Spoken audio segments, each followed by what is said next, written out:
The moment my daughter stood on that graduation stage and thanked her stepmom for being the only real mother she ever had, something inside me snapped. I wasn't just watching a speech, I was watching my own child erase me in front of hundreds of people, the teachers I used to email at 3 a.m. during her science fair projects, the classmates I baked cookies for during field trips, and even the ex-husband who swore I was being too emotional during the custody battle. They were all clapping, smiling, cheering, and me. I sat in the back row like a stranger, invisible, forgotten.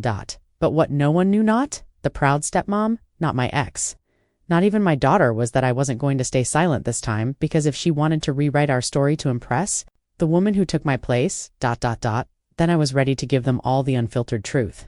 Right there. On that stage, graduation day is supposed to be one of those moments you remember for the rest of your life, the kind where families gather, beaming with pride, snapping photos, handing out flowers, crying happy tears, and for a while, I thought I'd get to feel that too. I woke up early that morning, carefully ironed the dress Chloe always said she liked on me, and even stopped by the florist to pick up a small bouquet of sunflowers, her favorite. I arrived early, snagged a seat 3 rows from the front, and waited with a nervous flutter in my chest. She was about to graduate from one of the top universities in our state. After everything we'd been through, all the years I spent holding our world together with duct tape and hope, I couldn't believe the day had finally come. The ceremony began with all the usual pomp: the national anthem, the over-enthusiastic dean making tired jokes, the slow roll call of student names that made the audience grow restless. I clapped for every name, but in my heart, I was just waiting for one. Chloe Torres, my daughter, my world, my reason for sacrificing everything I ever had. And when they finally called her name, my heart soared. I stood up, clapping louder than anyone around me. She looked so beautiful, so grown-up, walking across that stage in her deep green gown, her cap slightly tilted, a glint of pride in her eyes. She glanced toward the crowd, scanning the rows. For a second, I thought she might be looking for me, but her gaze never reached me. She waved toward someone else. Then came the student speeches. Chloe had been selected as one of the 2 featured graduates to give a speech. I was stunned when I first found out. She hadn't told me. I had to hear it from a classmate's parent the week before. Still, I chalked it up to nerves, or maybe forgetfulness. It didn't matter. I was proud of her. I sat up straighter, bouquet in my lap, hands clenched in anticipation as she stepped to the podium.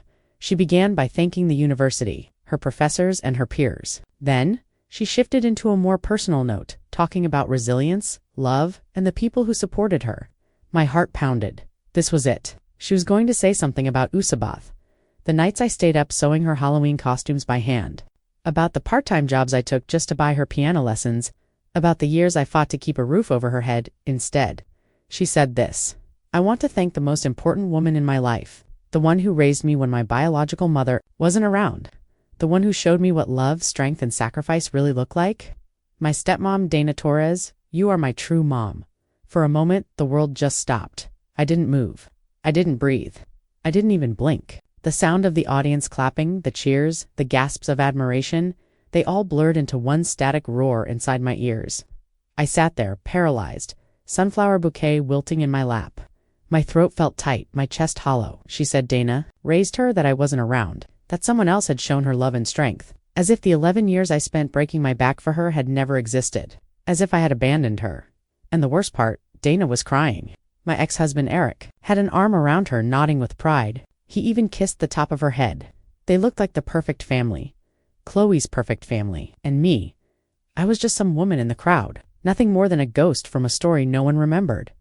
I tried to rationalize it, told myself maybe she just misspoke. Maybe she didn't mean it that way. But even as I thought it, I knew it wasn't true.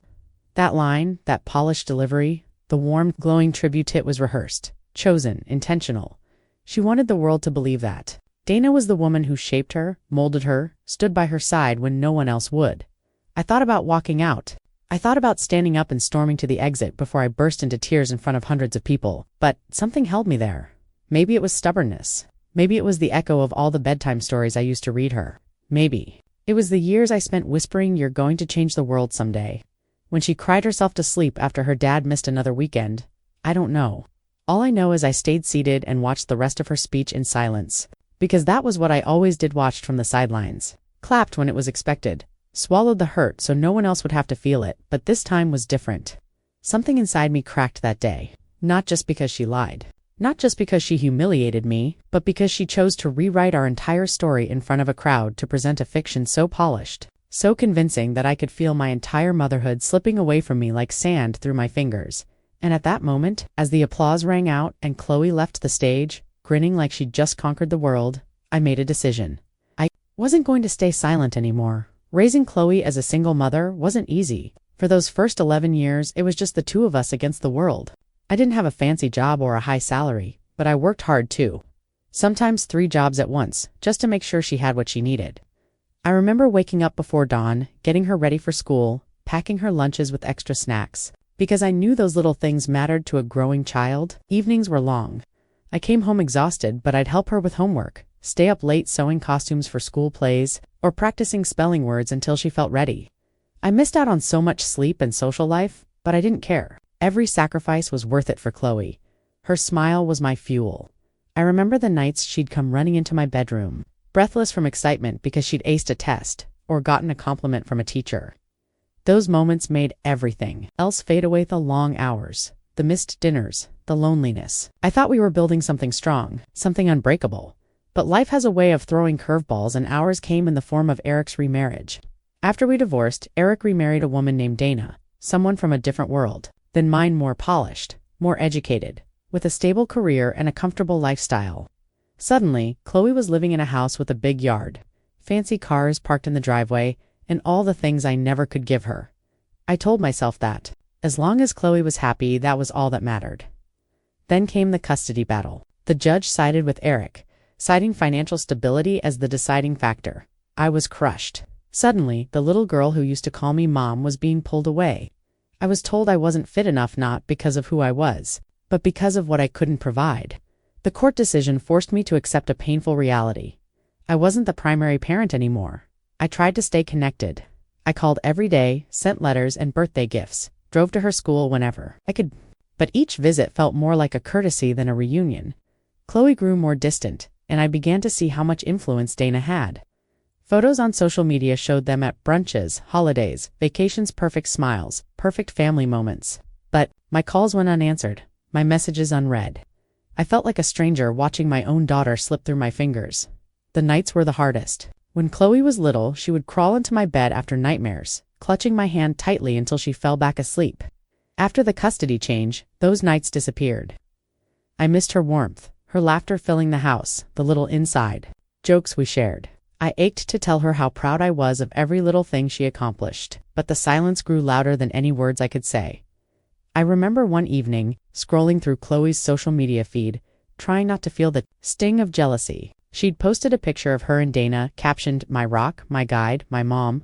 It was the first time she had called Dana mom in public. My heart shattered quietly as I stared at that screen, the cold glow illuminating my tear-streaked face. It wasn't just a name. It was a declaration, a replacement. A message that I was no longer her mother in the eyes of the world. I told myself that maybe Chloe just wanted to fit in, to belong to something bigger, and that Dana's world was a new chapter for her. I believed that our bond was strong enough to survive this distance, that one day she would remember all I had done, all I had sacrificed. But every day that passed without a call, without a sign, chipped away at that hope. Then came the rumors. At school events, I'd overhear whispers from parents and teachers. Some asked if I was really her mother. Others seemed surprised when I showed up for parent-teacher conferences. It was as if Chloe's story had changed so completely that even the people who saw me regularly were unsure where I fit in. I felt invisible in my daughter's life, an outsider in the very world I had nurtured her to be part of. I confronted Eric once, my voice trembling with hurt and frustration. "Why are you letting her forget me like this?" I asked. He shrugged and said, "Chloe just tells people what sounds better. Don't take it personally." But how could I not? When your own child starts telling the world that you were never there, that you walked away, that you didn't care, that cuts deeper than anything else. Looking back, I realize I underestimated the power of comfort and convenience. Dana gave Chloe a lifestyle I never could. She gave her stability and status. And slowly, that world became more real to Chloe than the one we'd built together with sweat and tears. I was replaced not just in her life, but in the story she chose to tell. Still, I held on to the memories, the bedtime stories. The scraped knees, I kissed better. The quiet talks when she doubted herself. Those moments were real, they mattered. And despite everything, I believed the truth would find its way back. But truth, as I learned, isn't always the easiest thing to face, especially when it's wrapped up in lies that feel safer, more flattering. Chloe wasn't just rewriting history, she was creating a new narrative that erased me completely, and that was a pain unlike any other a mother erased from her own daughter's life, story, and heart. Dana was everything I wasn't: polished, confident, and wrapped in the kind of privilege I never knew growing up. From the moment she entered Chloe's life, I sensed a shift, subtle at first, but then impossible to ignore. Dana had a way of making her presence known without raising her voice, commanding attention with a perfectly timed smile and effortless charm. She was the kind of woman who seemed to glide through rooms like she owned every inch of space, while I often felt like I was shrinking into the background, invisible and forgotten. Chloe's world changed overnight. Where once our weekends were spent at the local park or the library, suddenly they were filled with brunches at upscale cafes, shopping trips to boutique stores, and vacations to places I had only dreamed about. Photos started appearing on social media, carefully curated images of Chloe and Dana laughing over lattes, matching designer outfits, and posing with manicured smiles against glossy backdrops. Every post was a reminder that this new life was glossy and perfect, and I was nowhere in it. I tried to be happy for her, to convince myself that as long as Chloe was smiling, it didn't matter who stood beside her. But the truth was harder to swallow. Dana was not just a new mother figure, she was becoming the only mother figure in Chloe's eyes. I noticed it in the way Chloe talked about her, casual mentions of mom or my mom that left me hanging, unnamed and unspoken. Invitations to events that didn't include me, phone calls that went unanswered, messages that were ignored. Slowly, I was being erased, replaced by someone who could give Chloe a life I never could. At first, I thought it was just a phase, that Chloe was exploring her identity, trying to fit into this new world her father had created, but then it became clear that Dana wasn't just an influence. She was rewriting the story of Chloe's childhood. School teachers and friends, parents began to ask me questions I couldn't answer. Or worse, questions I shouldn't have had to answer. "Where's Chloe's mom these days?" they'd ask, and I'd choke on the words. Forced to explain the custody arrangement without revealing the full truth of my heartbreak, the breaking point came when I attended a school fundraiser. I hadn't been invited, but I showed up anyway, hoping to catch a glimpse of Chloe or hear something about her life. Instead, a teacher pulled me aside, her voice low and hesitant. "I just wanted to tell you," she said quietly. "Chloe told us that you're not really in the picture anymore. She said you left when she was young and that Dana is the one who's been there all along." I felt the ground shift beneath me. The woman who had been my daughter's teacher for years was hearing a story I didn't recognize, a story where I was the absent mother, the one who gave up. I confronted Chloe when I got home, my voice barely above a whisper, trembling with pain. "Why would you tell them that? You know it's not true." She looked away, her eyes cold and distant. "I just want them to know the truth," she said. "The truth is, you weren't there for me when I needed you. You left. Dana stayed." Her words cut deeper than any knife. I tried to explain, to remind her of the sacrifices I made, the nights I worked double shifts, the tears I wiped away. But it was like speaking into a void. She had already chosen her version of reality, and it didn't include me.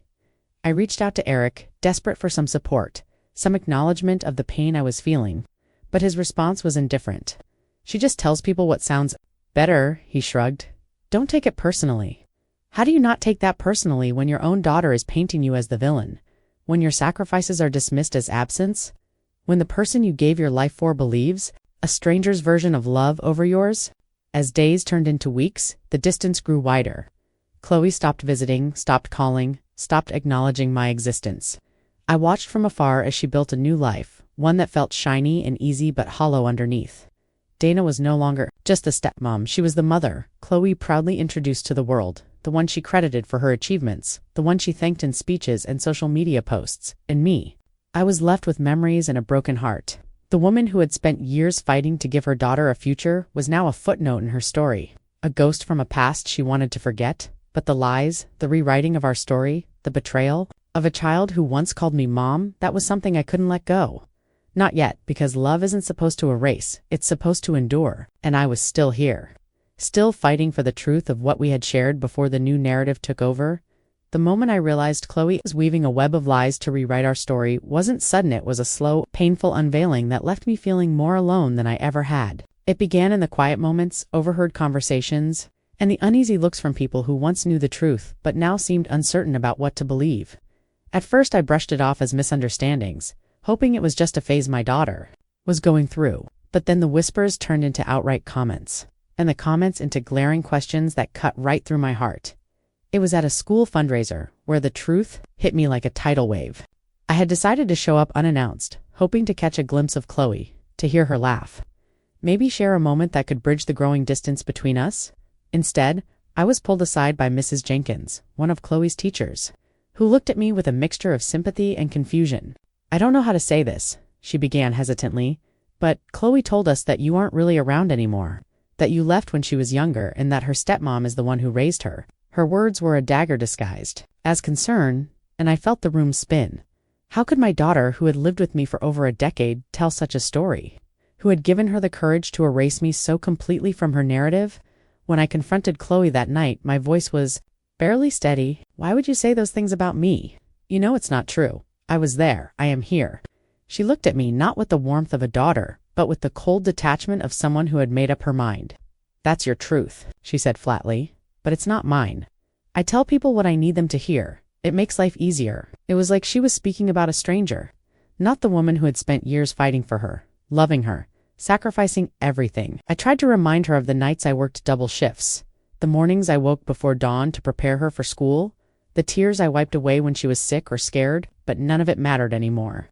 In her eyes, I was the absentee mother, the one who abandoned her for a more convenient life. The lies didn't stop there.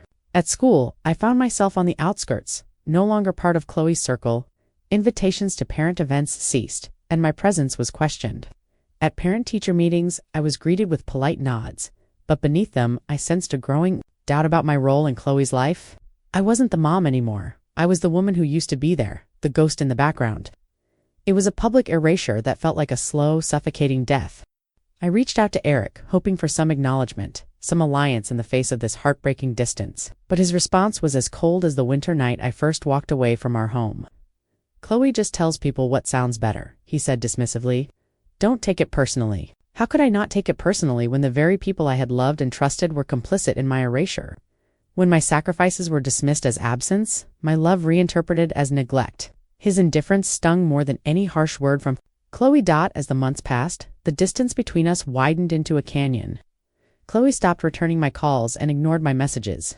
I became a stranger in the life I had built for her. The photos on social media told a story I wasn't part of. Pictures of Chloe with Dana, smiling, glowing in a life I couldn't reach. The captions spoke of gratitude, love, and family, words that felt like accusations aimed directly at me. I watched as the daughter I raised slipped further into a world where I was erased, replaced by a narrative that suited her new life. The final blow came during a quiet moment at a community event when a fellow parent approached me with a question that shattered what little hope I had left. "Is Dana really Chloe's mom now?" she asked, her voice laced with judgment. I wanted to scream that I was her mother, that I had raised her from infancy, that my heart beat for her in every breath, but the words caught in my throat. How do you fight a story that everyone seems eager to believe? How do you reclaim your place when your child has painted you as the villain? The pain of being forgotten, replaced, and erased by your own flesh and blood is a wound that refuses to heal. It's not just about broken promises or abandoned dreams. It's about the loss of identity, the stripping away of a mother's love that once defined every part of her existence. I wasn't just losing my daughter, I was losing myself. And yet, amidst the heartbreak, a quiet fire began to grow inside me. I realized that silence was not my answer. If Chloe was going to rewrite our story, if she was going to live a life built on half-truths and omissions, then I had a choice to make. I could retreat into the shadows and let her narrative stand uncontested, or I could find the courage to speak my truth, to remind the world and Chloe that the love of a mother isn't so easily erased. This was not the end of our story. It was a painful new beginning. The day of Chloe's graduation speech, I wrestled with every part of myself. I wanted to leave, to escape the unbearable weight of humiliation that settled like a stone in my chest the moment she uttered those words, thanking Dana for being the real mother in her life. Yet, something deeper held me in place. Years of love, sacrifice, and hope coiled tightly in my heart, whispering that I needed to be there, to witness the moment she made me invisible, to find the strength to face what was happening head-on. I sat in the back row, the sunflower bouquet now limp in my hands, feeling every eye in the auditorium miss me completely. The applause after her speech was thunderous. Smiles and tears surrounded me, but inside I was numb. It was like watching my own story being rewritten on stage, a narrative that excluded the very person who had lived it, the woman who had carried Chloe through illness, sleepless nights, and every heartbreak that life threw our way. For a long moment I didn't move. I felt the tears welling up, threatening to spill, but I swallowed them down. I thought about everything I'd given up for this day, the years of hard work, the late nights, the empty meals, the constant worry, and yet here I was, erased, unseen, and unacknowledged. The betrayal was sharp and cold, but beneath it all, a fierce determination began to rise when Chloe finished her speech and stepped away from the podium. Still glowing with the pride of accomplishment, I took a breath and stood. My legs felt unsteady, but my resolve was unwavering. I could feel the weight of hundreds of eyes turning toward me, sensing something was about to happen. Whispers rippled through the crowd. Who was this woman rising from the back? What was she going to do? I walked slowly toward the stage, each step carrying the years of silent endurance and heartbreak. Chloe's smile faltered as she caught sight of me approaching. The warmth in her eyes flickered and died, replaced by confusion and something like fear. She stood frozen, unsure of what I would say or do. When I reached the microphone, I paused. The silence that followed was heavy, expectant. I looked out at the sea of faces, friends, family, teachers, and strangers. Then I spoke, my voice steady, but filled with the emotion I had held back for so long. Thank you for this moment, I began, nodding toward the university officials and the graduating class. I'm proud to stand here today as Chloe's mother. A few gasps escaped from the crowd, and I could see Dana's eyes narrow in disbelief. My ex-husband's jaw tightened, but I didn't falter. I want to tell you all a story, one that hasn't been told today. It's the story of a mother who fought every day to raise her daughter with love and sacrifice. A mother who worked 2 jobs, missed meals, and lost sleep just to give her child a chance at a better life. I could see Chloe's face pale, her eyes darting away. For 11 years I was there. I was the one who kissed scraped knees, who stayed up late helping with school projects, who held her hand through tears and fears. I never left. I was pushed aside, forgotten, and erased not by choice but by circumstance. The room was silent now. No applause, no whispers, just the raw, aching truth hanging in the air. I glanced at Chloe, my voice softer but no less firm. I love you, Chloe. That love never faded, even when it wasn't returned. I watched as you built a new life without me, choosing convenience over connection, comfort over commitment. But I am still your mother, and that cannot be undone by words or distance. As I stepped back from the microphone, a quiet murmur began to grow. Some faces were shocked, others sympathetic. I saw a few teachers nod and a handful of students whisper amongst themselves. Dana's expression was a mask of fury, and Eric looked as if he wanted the ground to swallow him whole.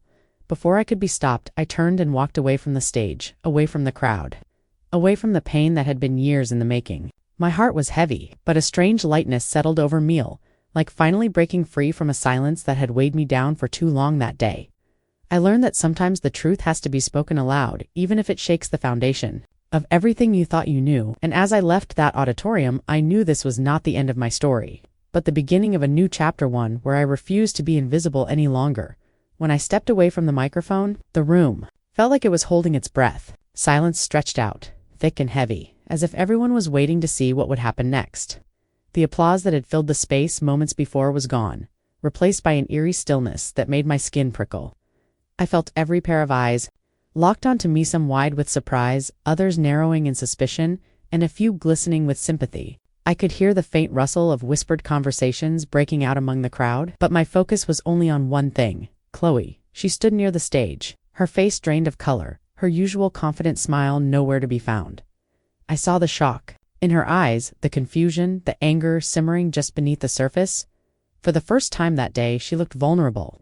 Dana's lips pressed into a tight line as she stared daggers at me, and Eric's jaw clenched so tightly I thought it might crack. I knew in that moment that I had shaken the carefully constructed facade they had built around Chloe's life and, maybe even their own. As I turned to leave, a sudden movement caught my attention. One of the teachers, Mrs. Parker, the one who had been my quiet ally during all of this, stood and began clapping. Slowly, others followed. The applause started small, but grew steadily until it filled the room with a warm, tentative energy. The counselor joined in, then a handful of students, their faces reflecting a mix of respect and relief. It was as if, in breaking my silence, I had given permission for the truth to be seen, heard, and acknowledged. Dana's face twisted with fury, and she looked as if she might storm the stage to confront me. Eric remained silent, his usual arrogance replaced by a grim resignation. Chloe stood frozen, unable to meet my gaze as the world around her shifted. Without another word, I walked out of the auditorium, my heart pounding and my breath uneven. Outside, the crisp air hit my face, and I felt a strange sense of liberation wash over me, like the weight of years spent in silence had finally been lifted. But I also knew this was just the beginning. That night, my phone didn't stop buzzing. Messages poured in from classmates who had seen the speech, teachers who had been at the event, even some of Dana's own friends. They apologized for believing the version of the story Chloe and Dana had presented for so long. They thanked me for speaking the truth, for reminding everyone that the bonds of family are built on more than just convenience or appearances. But not all the messages were kind. Some were harsh, accusing me of embarrassing Chloe or stirring up drama when she should have been celebrated. I read each one carefully, feeling a mixture of pain and resolve. This wasn't about me anymore. It was about the truth, about reclaiming my place in my daughter's life even if she wasn't ready to accept it. A few days later, there was a knock on my door. When I opened it, Chloe was standing there, tear-streaked and trembling. Her eyes searched mine, desperate and uncertain. "Mom," she whispered, "can we talk?" I invited her in, and for the first time in years, we sat down and faced each other without barriers. She confessed that she had been scared of disappointing me, scared of losing Dana, scared of confronting the complicated feelings she had about all of us. She admitted to the lies to the stories she told to fit in and to protect herself. But beneath the fear, there was a glimmer of regret. I asked her a simple question. Did you ever stop to think about what it cost me to stay quiet for so long? What it meant to watch you rewrite our story without me? She couldn't answer. Instead, she looked away, tears falling freely now. I told her that trust, once broken, takes time to heal, but I was willing to try if she was. That conversation didn't magically fix everything. There were no sudden hugs or promises of a perfect future. Instead, there was honesty, a fragile beginning of rebuilding what had been torn apart. Sometimes it's about showing up, speaking truth, and being willing to face the hard parts. As the weeks passed, Chloe started reaching out more. Our calls became regular, tentative at first, but growing stronger. We shared stories, memories, and slowly a new understanding formed between us. It wasn't the past erased, but a future rewritten one where both of us could be seen, heard, and loved for who we truly were. Looking back, that day at graduation was a turning point, not just for Chloe or me, but for everyone who believed. In the power of truth and resilience, it taught me that silence can protect, but it can also imprison. And sometimes the bravest thing you can do is to stand up, speak out, and claim your story back even when the whole world seems to be against you. Because at the end of the day, being a mother isn't about who's in the spotlight. It's about the unbreakable bond that survives the lies, the distance, and the heartbreak. And that bond, no one can take away. After that graduation day, life didn't suddenly become easy. The aftermath of speaking my truth rippled through every part of my world. I wasn't prepared for the storm that followed, the judgment, the second-guessing. But what surprised me most was the change within myself. For years, I had carried the weight of being the forgotten mother, the woman sidelined and silenced by the new narrative Chloe and her stepmom created. I had wrapped my identity around being a caregiver, a provider, a silent supporter. I worked tirelessly, sacrificed endlessly, and expected little in return. But when my own daughter publicly erased me, that foundation cracked. Speaking out wasn't just about reclaiming my place in her life. It was about reclaiming my own sense of worth. It was about finally recognizing that my sacrifices mattered not just to Chloe, but to me. Hollow, even when it's unconditional, and that silence, no matter how well intended, can sometimes be mistaken for weakness or consent. The healing process wasn't straightforward.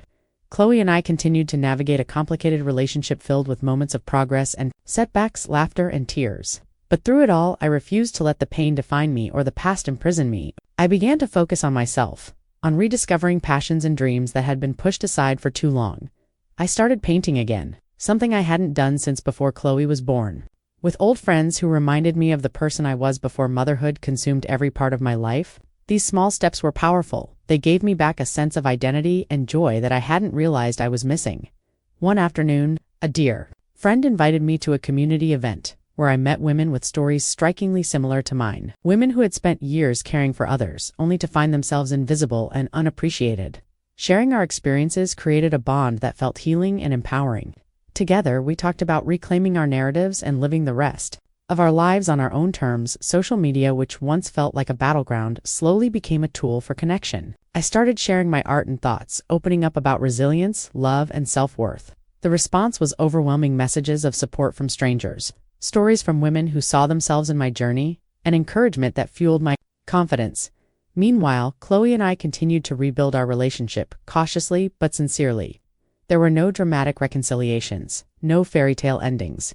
Desire to heal? I realized that motherhood isn't always perfect. It's messy, complicated, and requires forgiveness, patience, and above all, love. Looking back, I understand now that being a mother is not defined by grand gestures or public recognition, but by the quiet, consistent presence in a child's life, Evan. When that presence is challenged or misunderstood, and my decision to speak my truth was an act of love, not just for her, but for myself. I hope my story resonates with anyone who has felt unseen or unheard in their relationships. It's a reminder that your voice matters, your truth matters, and your worth is never determined by someone else's version of your story. Sometimes, standing up is the first step toward healing, and reclaiming your story is the most profound act of love you can give to yourself and those you care about. As for Chloe, we're still learning how to be mother and daughter again. It's a journey, not a destination. But I believe that with honesty and openness, even the deepest wounds can begin to heal. And in that hope, I find peace. Time has a strange way of unfolding the chapters we least expect. The scars from the past still lingered, some days sharper, others duller, but they no longer defined me.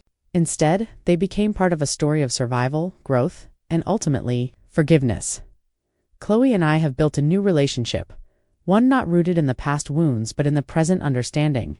We still stumble, still face moments of misunderstanding, but there is a foundation of honesty and respect now, something that had been missing for so long. I see glimpses of the little girl who once ran into my arms after nightmares, and she sees the mother who never stopped loving her, even when it felt like the world was against us.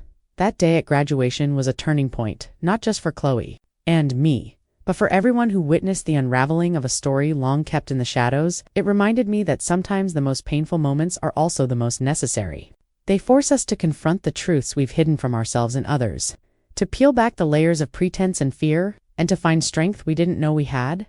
I've come to understand that motherhood is not a title earned by perfect actions or flawless memories. It's a bond forged in love, sacrifice, pain, and forgiveness, and it's worth fighting for. In the quiet moments now, when I sit alone with my thoughts or watch Chloe from a distance, I feel a profound sense of gratitude for the hardships that shaped us, for the lessons learned in heartbreak, and for the chance to rebuild what was nearly lost.